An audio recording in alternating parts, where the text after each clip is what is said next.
Hi, my name is Amber Ammon, and I'm the K-6 Curriculum and Assessment Coordinator here at Collegium Charter School.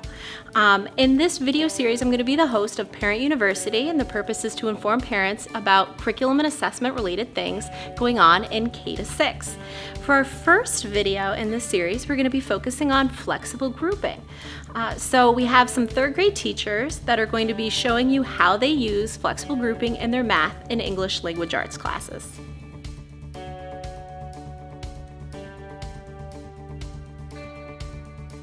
Hi, I'm Mrs. High and I teach third grade.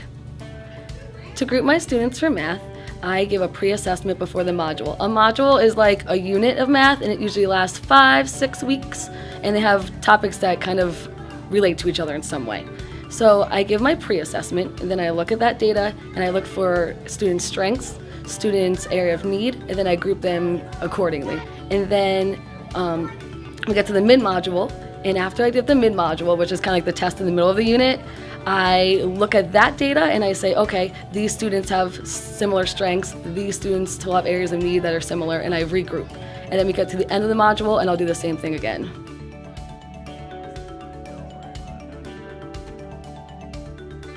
I find many benefits when it comes to grouping my students in flexible groups for math.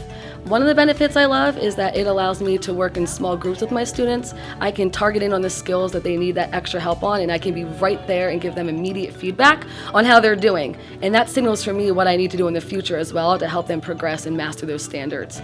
I also like that my students who get certain standards and certain concepts, I can actually start to push them above that. So, hey, you can already multiply 1-digit by 1-digit numbers. Okay, can you do 2-digit by 1-digit? And I can teach you those steps and have them apply their knowledge with that.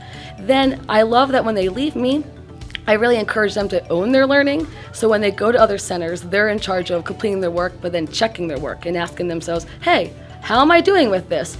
And then seeing based off of their work if they're doing well or if they still need some extra practice with it. I also love because some of my kids within the group become the experts because they grasp it faster than maybe some of the other friends, and they almost become like the teacher outside the group when I'm not there, and they can help out the friends in their group understand the concepts.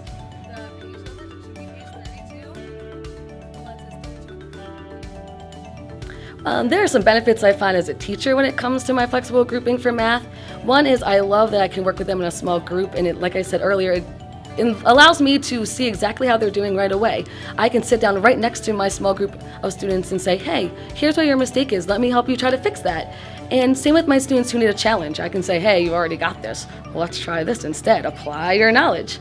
I just like that it just allows me to even spiral back on things because I can make a list of, hey, here are my students. Here's the skills that lead to this that maybe we need to still work on. So I just like the flexibility that it allows me to kind of customize my lesson for each of those small groups and allows each one of them to start to feel successful much faster than if we were in that whole group setting.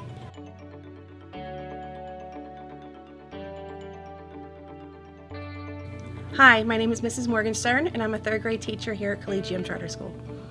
In reading, to create the flexible groups, we take a pre-assessment before the unit begins, and I look over the pre-assessment after the students take it and look for areas of weakness, areas of strength that the students have, and determine groups based upon that data.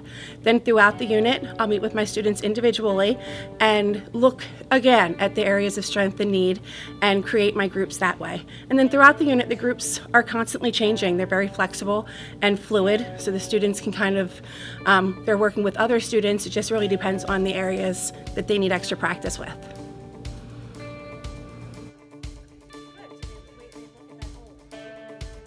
There are definitely many benefits for the students when it comes to flexible grouping in reading class. The students are able to move throughout the year depending on their skill level, and they feel more comfortable working with those smaller groups as compared to the whole class setting. They feel comfortable talking amongst each other, sharing ideas, and then as they move to the different groups, they're working with different students, and they're able to share those ideas and kind of feed off of each other.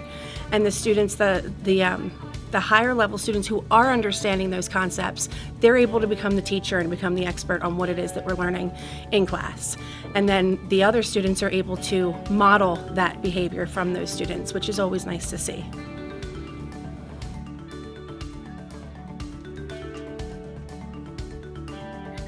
I see many benefits as a teacher working with flexible grouping. I get to see the students working collaboratively, and working together makes a big difference for them, that they can feed ideas off of each other. And again, it goes back to working together and seeing them grow as individuals, and they get to use each other's ideas as the groups are changing.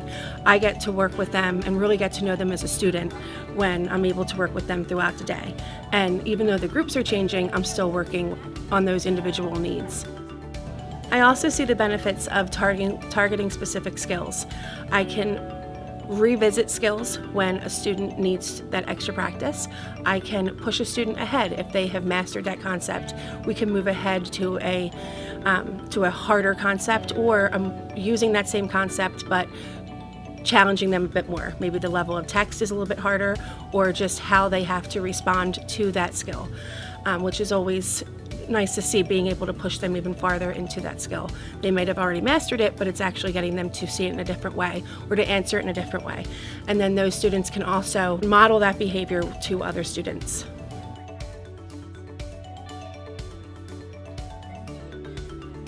Thank you so much for watching our first video in our Parent University series on flexible grouping. If your child is in 3rd through 6th grade and you still have more questions about flexible grouping, please feel free to send me an email, and my email address is in the description box below. Thank you for your time.